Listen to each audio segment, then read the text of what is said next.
on fait toujours ce qu'on aime, quoi, finalement. Pour ma part, en fait, en tout cas, je choisis mes sujets.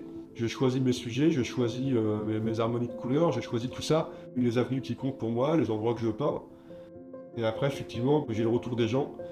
Et quand je vois que ça touche, ça fait plaisir, quoi.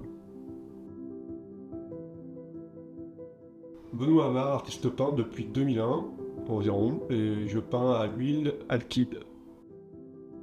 J'utilise souvent des couleurs froides comme les bleus de Prusse, comme les bleus indigo ou les bleus cyan aussi. Et j'ai une palette très contrastée entre valeurs froides et valeurs chaudes, mais souvent on retrouve quand même des tons assez bleutés, que j'aime bien travailler en fait en clair-obscur. Je pense que ça colle bien au paysage urbain que j'ai envie de dépeindre, et puis que c'est des couleurs qui me touchent, voilà.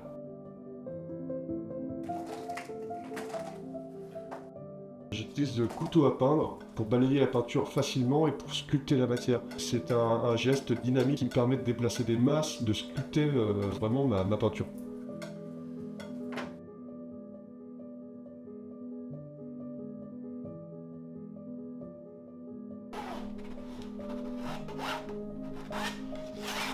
J'avance sur une toile comme ça à tâtons, où à un moment donné, je précise quelque chose, je le floute, je l'enlève, je le remets, je le floute, je le déforme, je viens hacher quelque chose comme ça pour remettre derrière, après je l'estompe, après je le refais.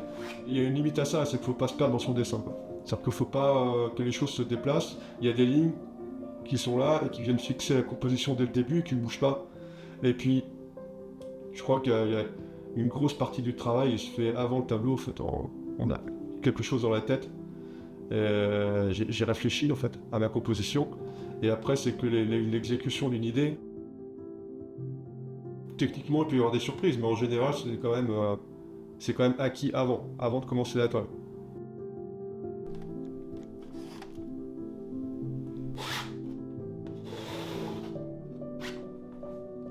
Je prends toujours des lignes de fuite et des points très très précis dans le tableau, parce que je peins des endroits qui existent et j'essaye d'être vraiment le plus proche possible de la taille des bâtiments, de la perspective, de tout ça, pour essayer de coller un peu à la réalité.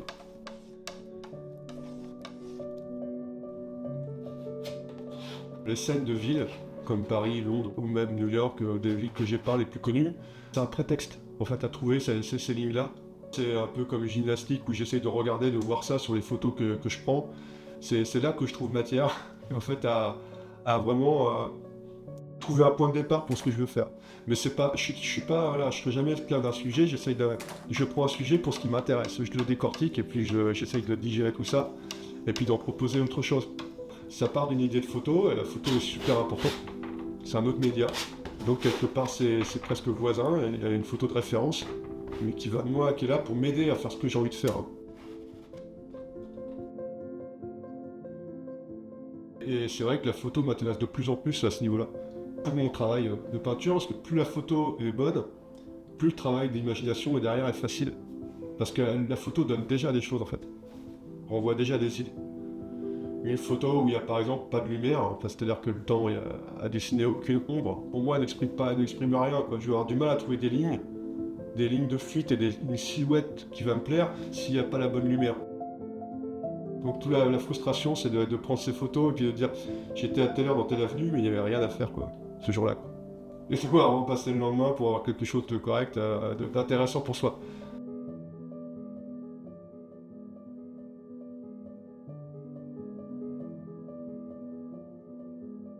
Le pinceau a un but complètement complémentaire à la fin. Les touches au pinceau me permettent d'harmoniser par petites touches toute la toile en fait, avec des détails graphiques. Et en fait tout ça, ça donne une harmonie au tableau. Mes toiles sont parfois très peu retouchées pinceau ou un peu plus, ça dépend de ce que je veux obtenir au niveau du détail, du ressenti en fait.